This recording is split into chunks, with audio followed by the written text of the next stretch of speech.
on a une petite start-up, je ne sais pas si vous connaissez vraiment un truc pas très connu qui s'appelle Microsoft. La vanne incroyable. Voilà, qui nous a contactés il y a quelques semaines en mode on kiffe l'émission.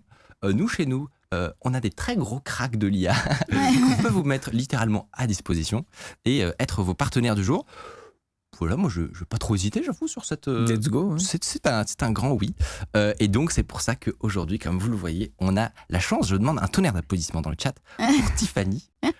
Très contente de te recevoir, Tiffany. Merci beaucoup de me recevoir. Très contente d'être là aussi. On va tout savoir sur l'IA avec toi, Tiffany. C'est parti.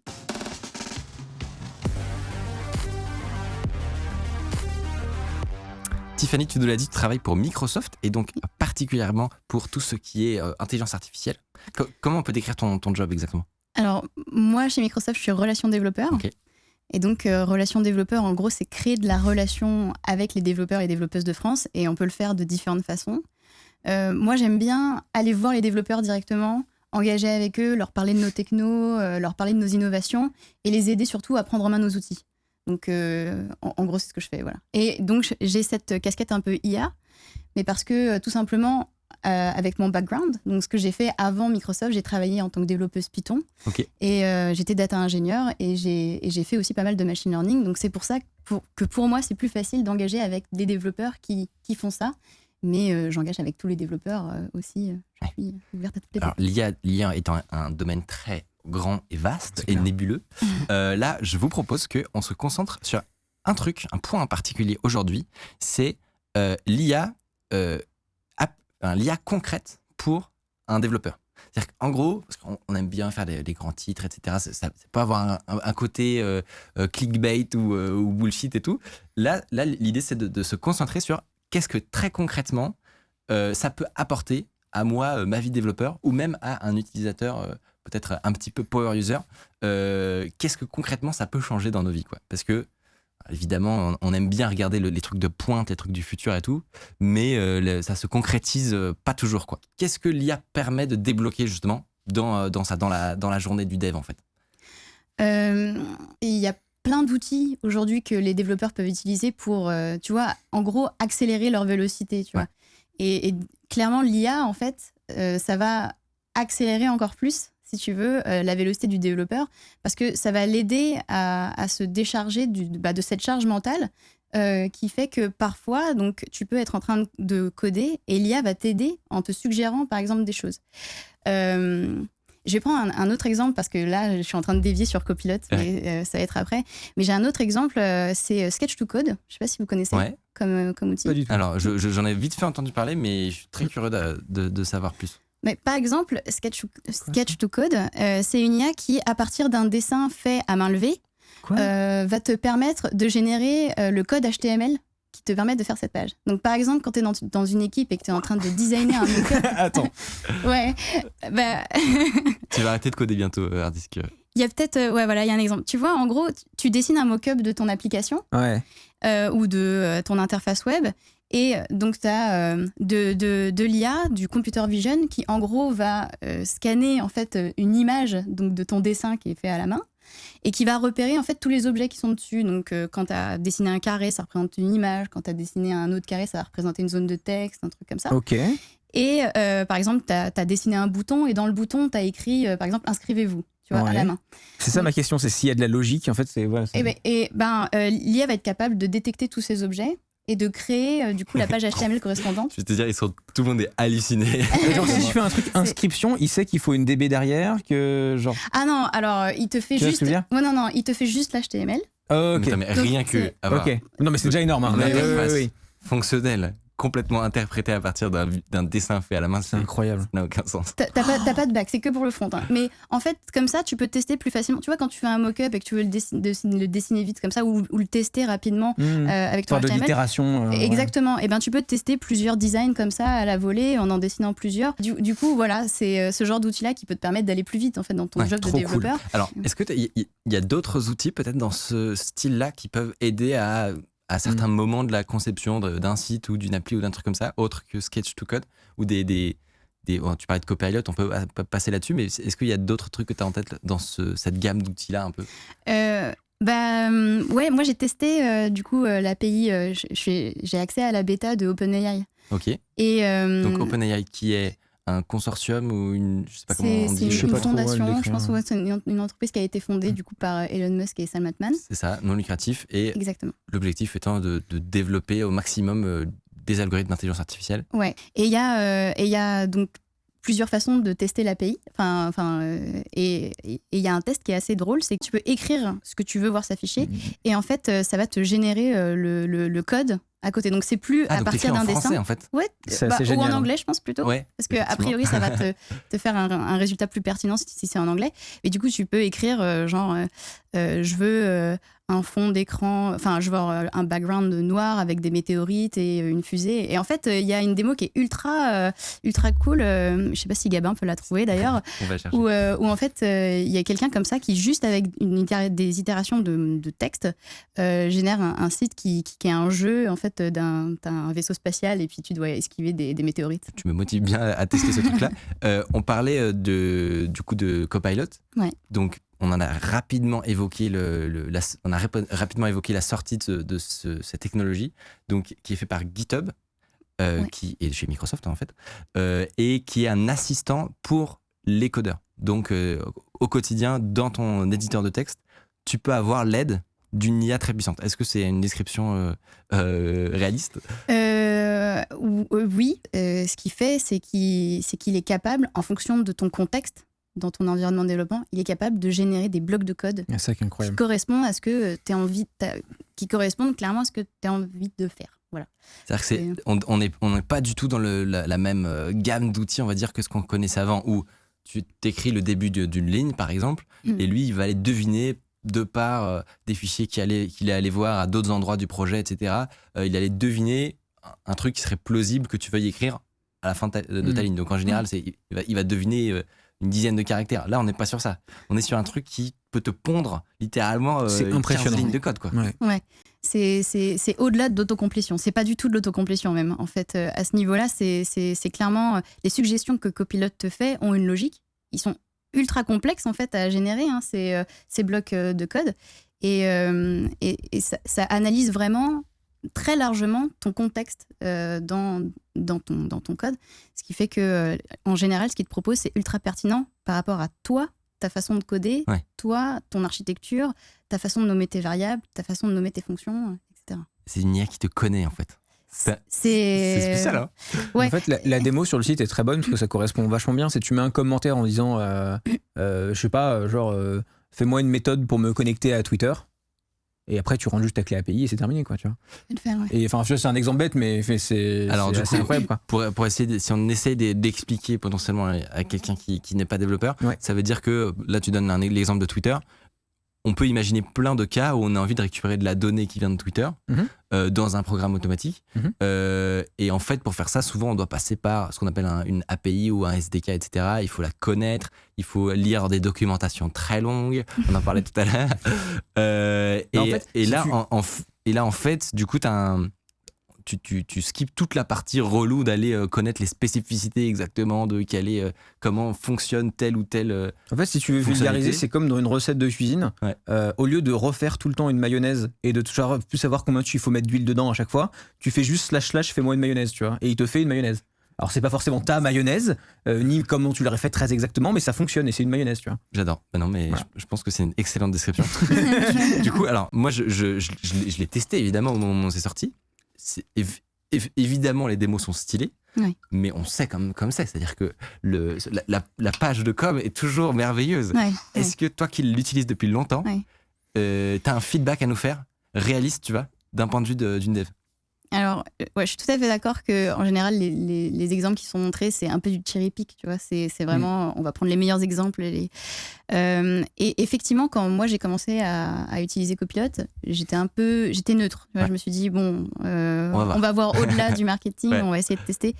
Et en fait, il y a quand même des suggestions qui sont ultra pertinentes, qui sont même, je trouve, enfin, j'avais l'impression qu'elles étaient vraiment faites sur mesure par rapport à ce que moi j'aime bien faire dans mon code, la façon dont je code. Et c'est là en fait que je me suis rendu compte de la puissance de l'outil. C'est pas tout le temps juste. Enfin, parfois les suggestions de Copilot ne correspondent pas à ce que j'ai envie de faire, mais c'est pas grave en fait, parce que toi, t'es pas là non plus pour avoir ton truc tout cuit à la fin. Bah, t'es pas là pour être le copilote de copilote. Ouais. C'est toi le pilote. Donc en fait, tu sais ce que tu veux faire. Tu vas faire ton code comme tu l'aurais fait normalement. Sauf que lui, à un moment, il va te suggérer un truc qui est ultra pertinent et ça va te faire gagner 4 à 5 minutes. Est-ce que ça peut, par exemple, t'expliquer une ligne de code ? Parce que ça, c'est un peu le Graal. Tu vas te dire, t'appelles ton collègue senior pour qu'il t'explique un truc invitable. Ouais. Est-ce qu'il peut faire ça ? Ouais. Bah, c'est le corollaire, si tu veux, tu t'écris un commentaire et il te crée la fonction en fonction de ton commentaire. Ouais. Bah, tu peux aussi partir d'une fonction qui n'est pas commentée du tout.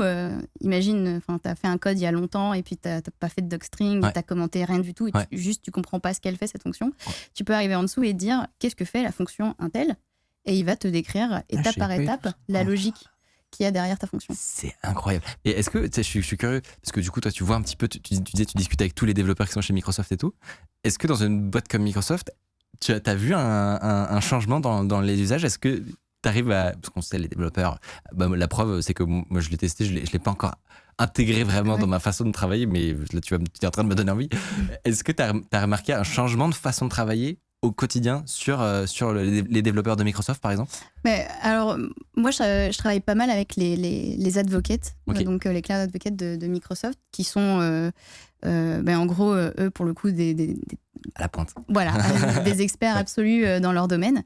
Et ils utilisent tous Copilot. Et ouais, à chaque fois qu'on en discute, on est tous d'accord sur le fait que c'est assez hallucinant comme outil. Après, moi, je code pas forcément dans le même langage qu'eux. Eux, tu vois, moi, je fais plutôt du Python. Il y en a, ça va plutôt être du JavaScript et tout ça.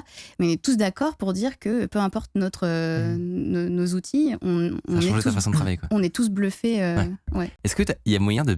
T'as déjà détourné l'utilisation de GitHub Copilot ? Parce que c'est un truc qui est effectivement prévu à l'origine pour faire l'explication de code, la génération de code, mais il y a plein d'intelligence artificielle où on se rend compte que parfois elles arrivent à faire d'autres trucs. Ouais. Tu as déjà fait des tests avec Copilot qui sont marrants ? Je me suis rendu compte, en fait ce qui est marrant c'est que du coup il y a Copilot qui est dans mon VS Code, puis je fais plein de trucs avec mon VS Code et je pense pas forcément à Copilot pour m'aider sur certaines tâches, et en fait je me rends compte qu'il peut m'aider sur d'autres trucs que coder. Et il y a un truc que je fais particulièrement sur VS Code qui est d'écrire des curriculums. Donc, par exemple, des tutoriels ou des trucs comme ça, je les fais en Markdown. Donc, il y a une façon de d'écrire en fait des documents comme on le ferait sur Word, mais dans un éditeur de code. Ça, honnêtement, à part les développeurs, il n'y a pas grand monde qui fait ça. Ou les chercheurs peut-être. Mais c'est possible. Sauf si tu fais ton curriculum, par exemple, sur GitHub, des trucs comme ça. Et moi, il n'y a pas très longtemps, en fait, j'ai participé à l'écriture d'un curriculum, la data science pour les débutants. Voilà. Et dans ce curriculum-là, il y a une introduction sur c'est quoi le cloud. Donc, je commence à écrire mon cours là, sur introduction au cloud. Et la première phrase que j'ai écrite, c'est le cloud est. Et là, il y a Copilot qui m'écrit un petit bloc sur ce qu'est le cloud. Aucun problème, frérot. Voilà. C'est mon travail, en fait. Et du coup, sur le coup, je suis un peu interloquée, tu vois. Je me dis, mais en fait, c'est Copilot qui fait ça. Je lis la définition, elle est tout à fait correcte. Et en fait, je me rends compte qu'il lit aussi mon Markdown. Il comprend que je suis en train d'écrire une documentation et pas du code. Il génère du coup une réponse à mon début de phrase et qui est tout à fait plausible et qui est juste en fait. Et puis, et en fait, c'est juste ultra puissant. Et du coup, j'ai écrit tout mon curriculum avec. Tap. Allez, fais mon cours. C'est une fin de journée. En fait, c'est presque ça. Enfin, dans le sens où si tu fais que tap, ou non, il va boucler. Il va boucler de façon infinie. Mais parfois, c'est assez hallucinant. Donc, à part ça, si. Moi, donc, on en revient à la question principale, c'est de dire, moi, je suis développeur, les réseaux de neurones et tout, je connais pas trop. Voilà, j'ai pas fait d'études là-dedans, j'ai pas un niveau de ouf malade, quoi. Est-ce que pourtant, les avancées qu'il y a en intelligence artificielle, je peux en tirer parti potentiellement dès maintenant ou pas, ou c'est hors de portée pour moi, quoi. Ouais, si par exemple tu veux intégrer de l'intelligence artificielle dans tes applications. Par exemple, est-ce que je peux le faire ? Qu'est-ce que je peux faire ? Bien, alors c'est très bien que tu poses cette question parce que en fait ça sert à rien de réinventer la roue à chaque fois. Donc, il y a déjà des intelligences artificielles qui font très bien, par exemple, de la reconnaissance d'images. Il y en a qui font très bien du NLP et tout ça. Et ça t'apporterait rien à toi, à ton échelle, je veux dire, tu vois, de réentraîner ces IA-là. Et donc, on a des services, par exemple, sur Azure, qu'on appelle les services cognitifs, qui sont en gros des modèles de machine learning qui ont été pré-entraînés. Et nous, tu peux piocher. Ouais, voilà. Et nous, ce qu'on fait, en gros, c'est qu'on a un catalogue de différentes IA qui sont spécifiques à certaines tâches. Et on les met à disposition avec des API. Et donc, toi, en tant que développeur, tu peux avoir besoin de faire de la reconnaissance d'image et juste avoir à consommer l'API, tu vois. Et alors, si tu peux nous faire, tu vois, parce que ça reste assez abstrait comme on sait, l'intelligence artificielle. Bon, on peut utiliser l'IA dans nos projets, super. Mais c'est concrètement, tu vois, c'est quoi le genre de truc que je peux faire là? Et là, par exemple, si tu veux faire une application qui va reconnaître certaines choses sur des images, spécifiques à ton cas d'usage, tu vois. Tiens, je vais prendre un exemple concret d'un projet que j'aime bien qui s'appelle Surfrider. Ok. Et en gros, le but de Surfrider, c'est de travailler sur la dépollution des eaux et des rivières. Et en gros, les gens, ils peuvent prendre des photos, si tu veux, de déchets qui sont pas loin de cours d'eau. Et en fait, tu peux faire cette application-là en faisant l'analyse de l'image de ces photos-là et en détectant quel type de déchets il y a sur ta photo. Mais tu vois, tu peux partir donc, d'une intelligence artificielle qui fait de l'analyse d'image, donc, comme je te disais, nos API, et après customiser cette API toi, quoi. Pour ton usage. Je sens que tu as des idées qui te viennent du story-vêtement. En fait, vous racontez un truc super intelligent, j'ai vraiment pas envie d'interrompre avec une vanne. Donc je t'en prie, c'est ton temps maintenant. J'allais prendre une photo de toi, mais t'es assez loin d'un cours d'eau, donc c'est fin, c'est tout, c'est nul, c'est pas drôle, rien ne va. Non, mais ce qui est... c'est le pire, c'est que tu peux appliquer ta vanne si tu veux et faire une intelligence artificielle qui détecte les mycotes par exemple. Oui, exactement. C'est vrai. Exactement. Et ça c'est beau. Et alors du coup là c'est pour la partie reconnaissance d'objets sur une image. Oui. Y a d'autres trucs, soit dans la vision ou même dans d'autres secteurs que je peux faire. Alors il y a. Vends-moi du rêve. Sur la documentation de Microsoft, en fait, tu peux trouver d'Azure, tu peux trouver tous les services cognitifs qui existent. Ouais. Il y en a un petit paquet en fait pour pas mal d'applications. Donc tu as NLP et en plus bientôt on a un partenariat qui commence avec OpenAI. Donc on va avoir Azure OpenAI. Nice. Donc on va avoir tous les produits de OpenAI qui seront disponibles sur Azure. Donc tout ce qui sera NLP, tout ça, on sera vraiment au top. Il y a donc computer vision. Tu as aussi tout ce qui est speech to text. Tu as aussi la détection de fraude, des trucs comme ça. Donc tu as une liste assez exhaustive. Ça veut dire que par exemple. Ah oui, toi, ça doit t'intéresser. Non, mais j'adore tous ces trucs. Par exemple, je crée un site web où je vends des objets. Et en fait, je me rends compte que j'ai plein de demandes de la banque qui me dit que visiblement, il y a des gens qui utilisent des cartes de crédit qui sont volées pour acheter mon truc sur mon site. Moi, c'est très embêtant. Souvent, ça emmerde vachement les commerçants, ce genre de truc. Je pourrais par exemple utiliser une API de détection de fraude du coup sur Azure, lui envoyer potentiellement, je sais pas moi, toutes les transactions chaque jour et lui il sera en mesure de m'aider à dire ça frérot c'est de la fraude en fait. Alors pour être tout à fait transparente avec toi, j'ai jamais utilisé ces API. Ouais, mais c'est très spécifique aussi. Ouais, c'est ultra spécifique et j'ai pas envie de dire de bêtises du coup. Je sais pas parce que je l'ai jamais testé. Par contre, je pense que clairement, si tu veux faire ce genre d'outils, tu peux creuser sur les API et tu peux trouver des trucs. Ok, très stylé. Pour finir, Tiffany, tu nous as préparé une petite démonstration. Rien que pour Let's Go. Je sais pas si vous voyez. Donc en gros, je vais expliquer. Donc il y a un joueur qui joue à Minecraft et puis dans le jeu, dans le prompt, je vais donner un ordre à un bot qui est dans Minecraft. Comme dans un chat en fait un peu. Ouais, exactement. Et donc le bot c'est pas un joueur, hein, c'est un NPC. Donc c'est un joueur virtuel en fait. Voilà, sans humain derrière. Ça. Et il est connecté du coup à l'API de OpenAI.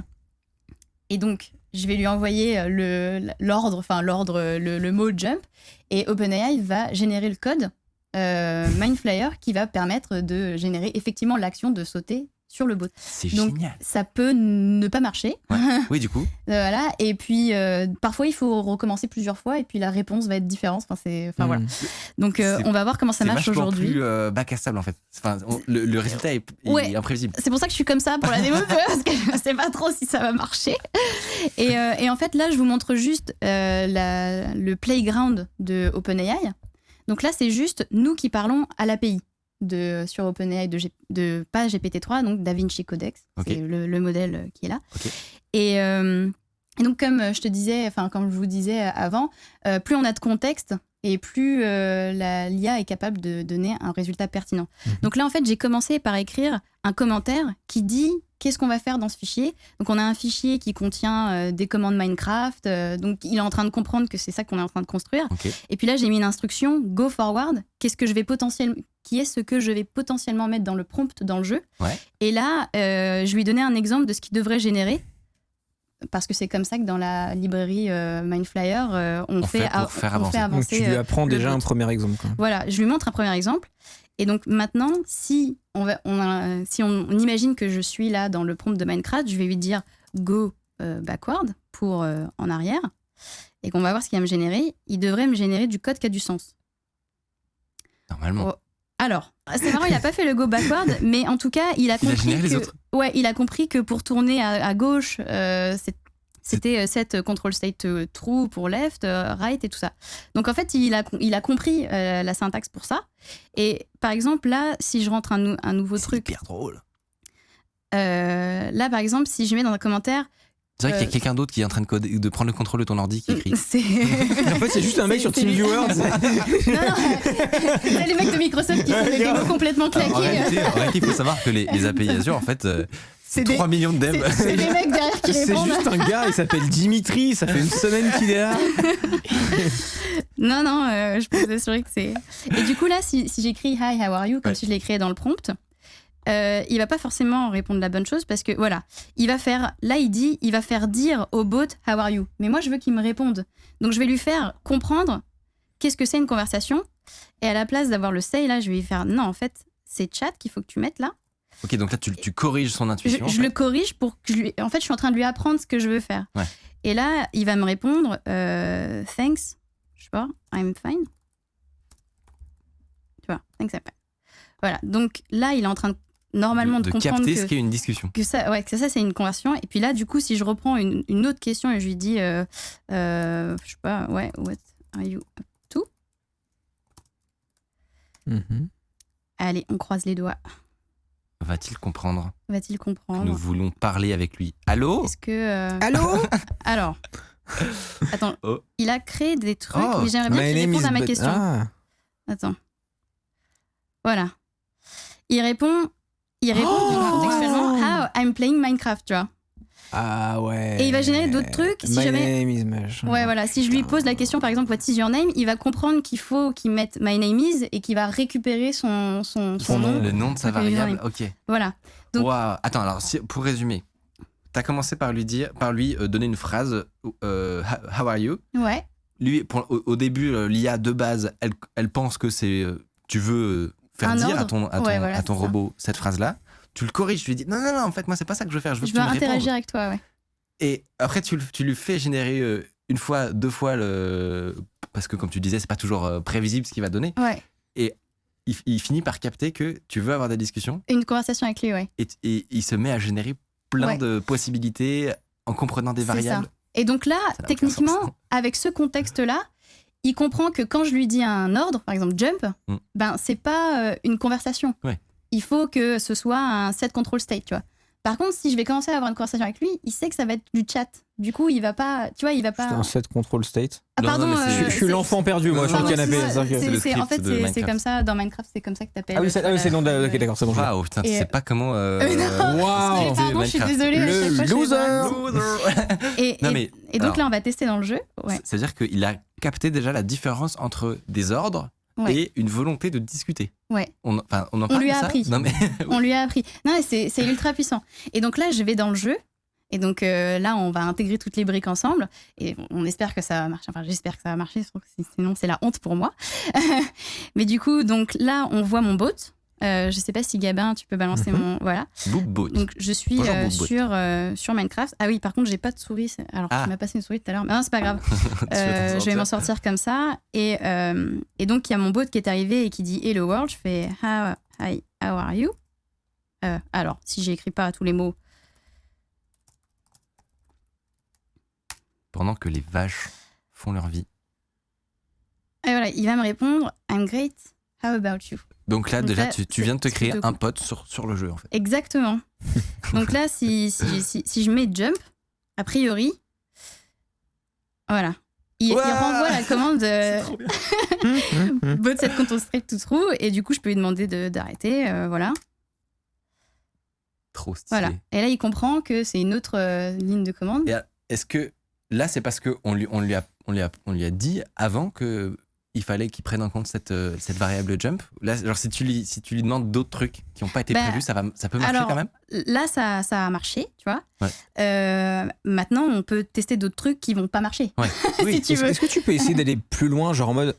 Enfin, non, il faudrait coder tous les contrôles. Mais un truc genre, va me récolter 5 bois, tu vois, un truc comme ça, tu vois. Ouais, alors, attends. Non, mais enfin, tu vois, genre, est-ce qu'il comprend les enchaînements d'actions? Mais déjà, tu peux lui demander comment crafter des trucs. Le chat demande. Tu peux, genre, par exemple, how do I craft a table?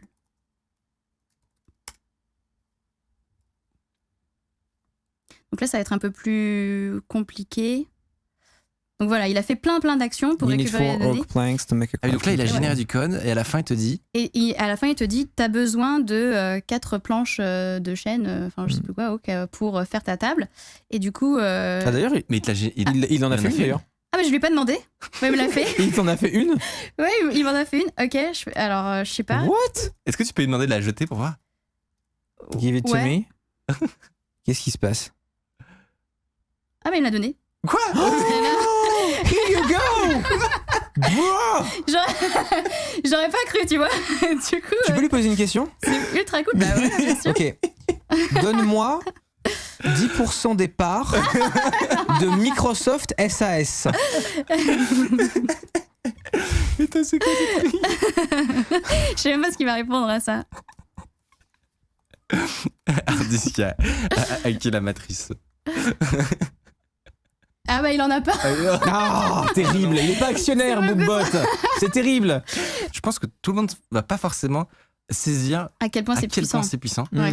Il y a aucun endroit où tu lui as expliqué comment, toutes les actions faire une table, qu'il a fait. Le fait de crafter même. Voilà, créer un objet.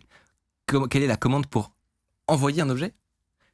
Comment se rendre jusqu'à toi? Ouais, il a généré pas mal de complexité. C'est quand même dingue. Ouais. Est-ce que tu peux voir le code de tout ça ou... Oui, alors c'est un projet en interne à Microsoft. Tu peux le leaker en fait?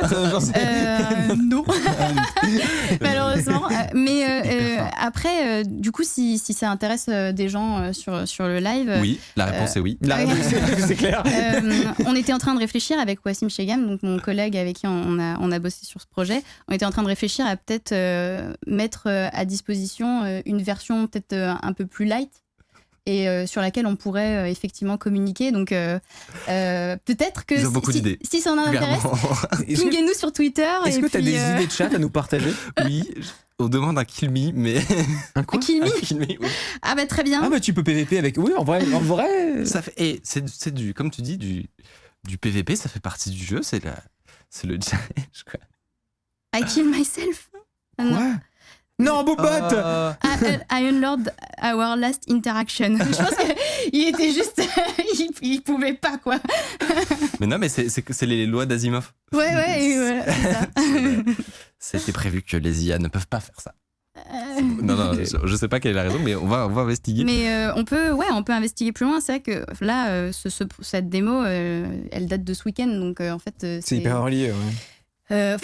Pour moi, ça a été créé à la base par Ryan Volume, donc je disais notre collègue qui est aux États-Unis, et lui il nous a très gentiment donné accès à son repo. Et moi et Wassim, du coup, on a joué un peu avec ce week-end. Après, c'est vrai que du coup, on va essayer de faire en sorte de mettre à disposition à la communauté, en fait, si ça intéresse bien sûr, quelque chose de plus light, et ce serait assez cool, et de pouvoir faire des tests même avec vous. Enfin, voilà. Carrément.